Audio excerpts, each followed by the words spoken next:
Good morning, crap to cream. So this little Range Rover Classic is the gift that keeps on giving. I thought I'd got to the end of the electrical problems, but I haven't. So anyway, I'll show you where I'm up to right now. So the dashboard's back in, as you can see, and to assist getting the aircon unit back into place, I used a little bottle jack here underneath here just to give it a bit more support and help these bolts line up, because they're a bit difficult. So there's one here and there's one up in the inside of there, hidden up in there. Anyway, that's back in again now. Dash is all bolted up, this is being glued together again, and everything's all right there.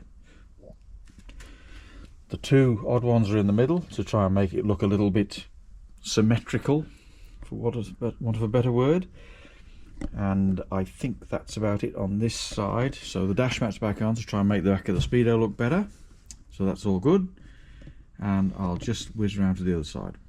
So this is where the fun began again. So I put everything back together, and you may notice there's something missing now, which is the ignition key and steering lock mechanism setup. So when I put everything back together again, I was putting the cowling back on the bottom of the steering column, and the back of the ignition switch fell off. So this fell off the back of the ignition switch, and as you may be able to see, some of the contacts in there aren't in the best condition, and it would explain some of the issues I've had with the starter and getting the car to start on the key. I didn't relate it to the ignition key. I thought it was a bad earth or something else, but anyway, that appears to have been the problem. So that fell off. So I've ordered a new ignition barrel, and I will put that together again. So that was out with the Dremel to get this off, and I'll just take you over to the bench and show you where that is.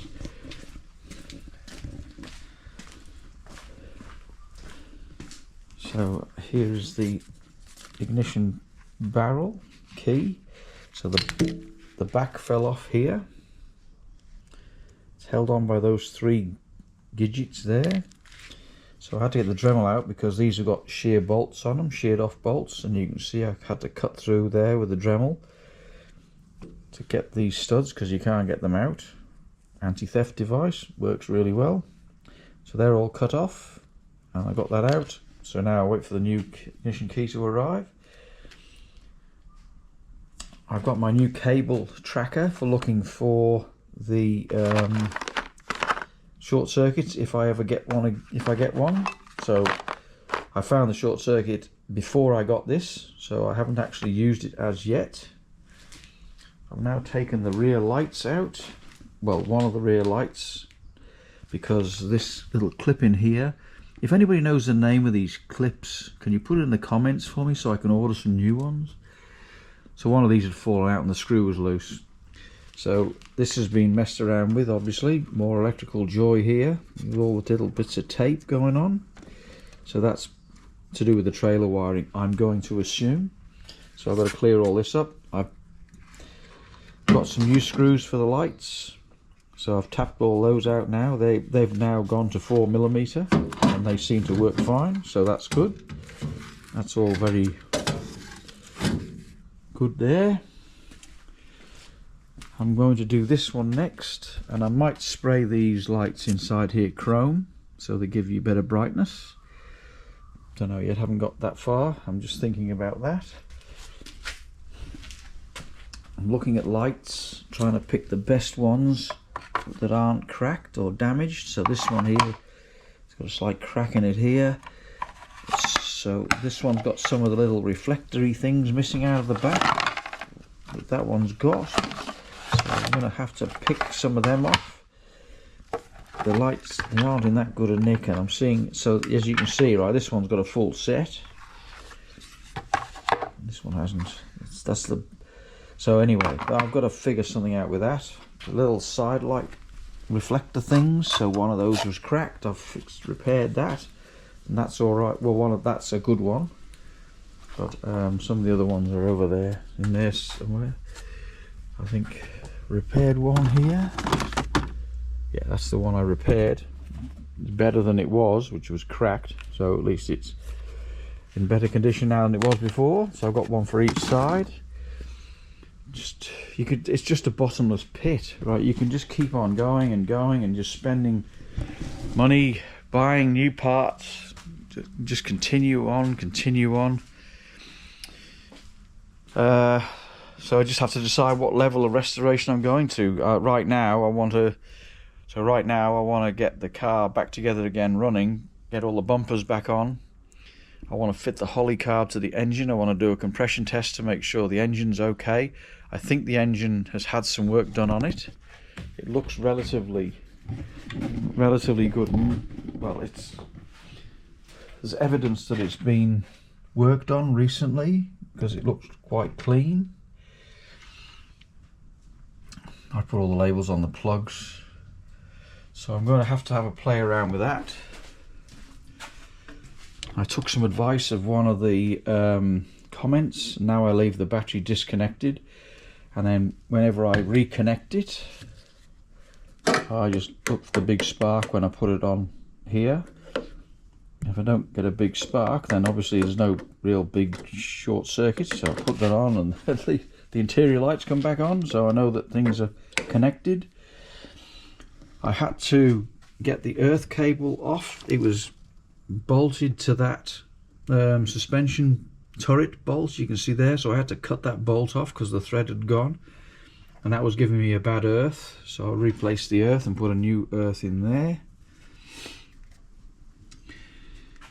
I'm playing around with the switches down there, which you've seen before, and I think yeah, it's a bit dark down this end of the shed when there's no lights on. So thank you very much indeed for comments and suggestions and yeah, likes, etc. It's very much and greatly appreciated. And if I do anything else before the Thursday or the Wednesday cut-off, which is tomorrow, so I can release on Thursday, I'll add it on to this one. So I'll say bye for now because I don't know whether I will or not, and then I'll maybe speak to you soon.